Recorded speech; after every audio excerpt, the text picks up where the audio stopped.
BPF हान्जानि CWC meeting एसे उनाव जागासिनो दं। बेवहाय जोङो फैगौ बैसागुनि सिगां आसाम एसेम्बलि इलेक्सन जिथु जागोन बिनि सायाव सावरायगोन। सावरायनानै सिद्धान्त लागोन आरो जोङो जायफोर गेलेनो गोसो बिथांमोनहा दरखास्त बा एप्लिकेसन होनो हागोन होननानै जोङो जोंनि गेजेराव सावरायलायनाय जागोन। बेखौ मालानिफ्राय होनो हागोन बिनि दिन थारिखखौ दिनै थिग खालामगोन। आरो जोंना खोथाया जाहैबाय NDA हिसाबै BTC ओनसोलाव 15टा सिट दङ। NDA हिसाबै 15टाखौबो दिसपुराव लानानै थांनांगौ बे जोंनि थांखि। आरो 126टायाव NDA इलेक्सन गेलेगोन। 126टा सिट दं आसामाव। बे हिसाबै NDA हिसाबै जों गेलेगोन। जोंना जाहैबाय बेबायदि जेनेबा 4टा 5टा 10टा नङा। जोङो NDA हिसाबै 15टाखौबो दिसपुराव लानानै थांगोन बास। सार एबसुनि आफादगिरि दिपेन बर'आ बयबो हान्जाया मदद होयोब्ला राजखान्थियाव फैनायनि बाथ्राखौ एसे इंगित होनाय बेखौ नोंसोर मिथिगौना मिथिया? बे माने सोरखौ जाम्बा खालामनो नागिरदों बोलाय? बबे दुनियाव नुखो? सोर CPMआ हयथ' नोंजों एलायन्स दंबा सोरबा कंग्रेसआ एलायन्स दंबा नोंखौ सापर्ट खालामगोन।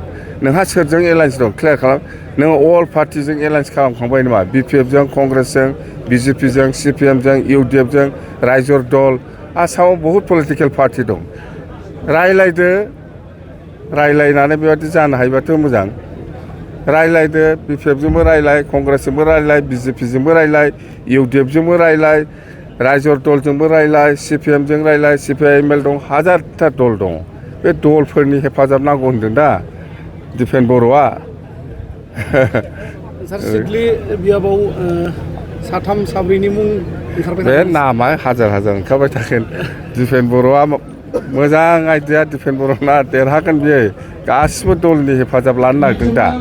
बबेहाय नुफोरखो बबे दुनियाव नुफोरखो बेबायदिलाय जाम्बा सेन्टार मा सिजिखिनि BTCआव मासि रानलायनाय BJPनि मोनबाय आरो BPFनि जोंना बिदि नङालै। आङो नुदों चिफ मिनिस्टार बिथाङा आसामनि मुख्यमन्त्रि डक्टर हेमन्त बिश्व शर्मा बिथाङा बुंदों BJPआ मोनब्रै लागोन, BPFनो 11टा हगारगोन होनना बुंदों। बे 11टा हगारनायखौ दिसपुराव नांगौना नाङा? मानो जोङो NDA हिसाबै मथथे 15टाखौबो दिसपुराव हरजोबगोन आं बास। 13 तारिखआव भारतनि गाहाय मन्थ्रि फैगासिनो दं। भारतनि प्रधान मन्त्रि नरेन्द्र मदि दाङ'रिया बिथाङा फैगासिनो दङ। जोंनि BTC रायजोफ्रा बिराद मोनसे आसायै दङ माबा मोनसे मोनगोन होननानै। आरो जोङो BTCनि जेसेबां जाथि